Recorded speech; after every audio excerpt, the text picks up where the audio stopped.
Alright, so Dana White has gone live once again, and we're back, baby, we're back! But no, but seriously, I'm happy and I'm pissed. Do you want the good news or the bad news first? Let's do the bad news first, alright? Justin Gaethje is getting a title shot off of a KO to Max Holloway, being knocked out by Max Holloway, and then a return decision against Rafael Fiziev. Bro, I'm about to go on the biggest rant of all time. The UFC is encouraging bitch, baby, waiting out and begging behavior. I mean, it's ridiculous. We saw that meme of Gaethje saying that saying that we saw the meme saying that Gaethje retiring after being denied a Make-A-Wish title shot. Turns out he actually gets it anyways. I mean, I'm not shocked. Oh man, you know what? No, I am shocked at the fact that there's not an interim title fight without Arman Tsarukyan involved. That would mean that the next two lightweight title fights won't involve Arman, because the next two lightweight title fights will be this interim one, and then whoever wins the interim fighting Ilya Topuria. So Arman's not going to be involved for a while. Dude, he's never getting the shot at this point.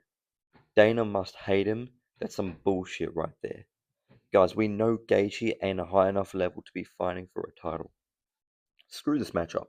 If he wins against Pimblett, we're seeing Gaethje versus Topuria over Gaethje versus Pimblett or Gaethje versus Tsarukyan. Oh my god, who the hell wants that? Gaethje, you're never becoming champ. Ali Abdelaziz is getting what he wants, and it's BS. Now we're probably gonna have to deal with Islam versus Usman as well at this point.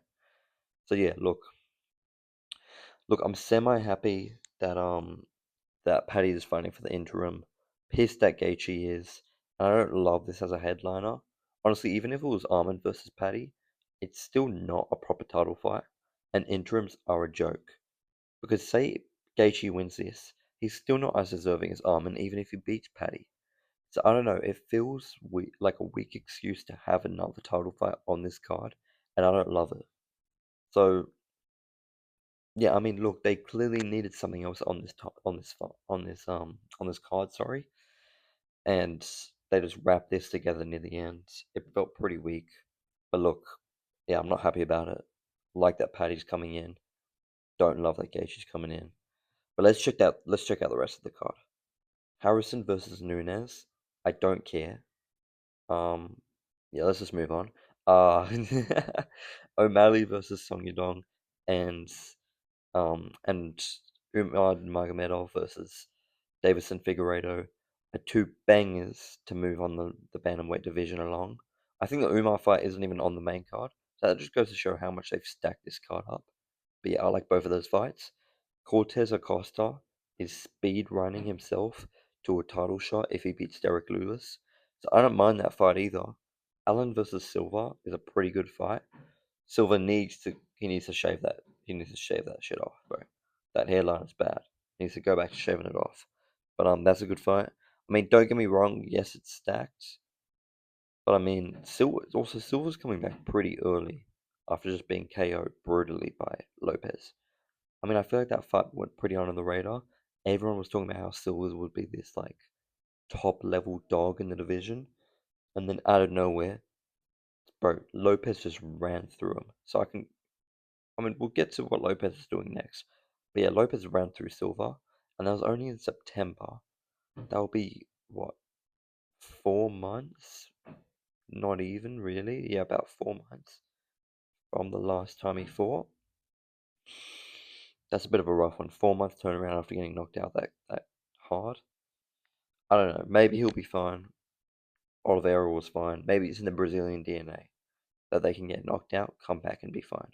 So I don't know, but that is a little bit scary. But I do think Silva will win that one. But look, to me, if I'm being honest, even though the card is stacked, none of these matchups really stand out to me as overly exciting. Even though O'Malley Song Yadong won, I would have preferred O'Malley Sanhagen, if I'm being honest.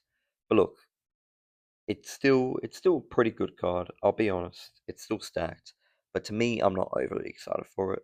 I already like from looking at this card versus the last January card, which was Islam versus, it was supposed to be Sarukian, but Islam versus Moicano. I think that card's better. And even Sarukian was supposed to fight last January. Come this January, he's still not fighting again for the title. And, bro, he might not even fight for the title in 2026. Because if they're having that two lightweight title fights, who's to say there's a third? Who's to say Ilya doesn't beat a Paddy or doesn't beat a Gaethje and then move up, and then Sarukian just doesn't get to fight for the title? If that's the case, and he doesn't fight for the title again a year later from now, God, that's rough for him. He might need to get a second. He might need to get another contender fight. Bro, Dana hates Armin, and it's low-key bullshit at this point. I understood it before. He wasn't promoting. He wasn't, being interesting and whatnot. He pulled out last minute. I understood why they hated on him. But after that Hooker win, he needs this fight. He deserves this fight. So I think it's a bit BS if I'm being honest. However, we still have good news. Well, good-ish news. Because Volk is back, baby. Volk is back. So this is pretty cool. Apparently, two numbered events will be back to back. Volk's numbered card in Sydney, Australia will take place 1 week after UFC 324. So for the US, it will be the second numbered event of the month. In Australia, it will be the 1st of February.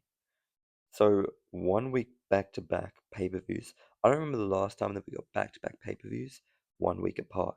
That's weird that they haven't announced any fight nights, but the fact that there's two pay-per-views back-to-back, or not pay-per-views obviously, but now numbered cards that used to be pay-per-views. I don't know if that means that they're going to be less stacked because they're both so combined, so intertwined with one another. I hope that's not the case, but that is pretty cool. That is pretty interesting because no one in the US has to pay for those fights anymore. They don't really need to spread them too much.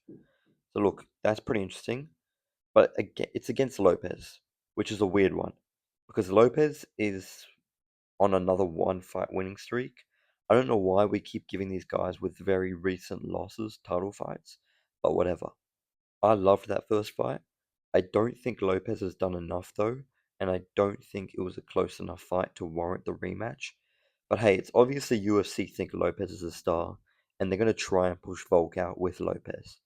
So once again, I don't like it. It's a bit BS, but I'm kind of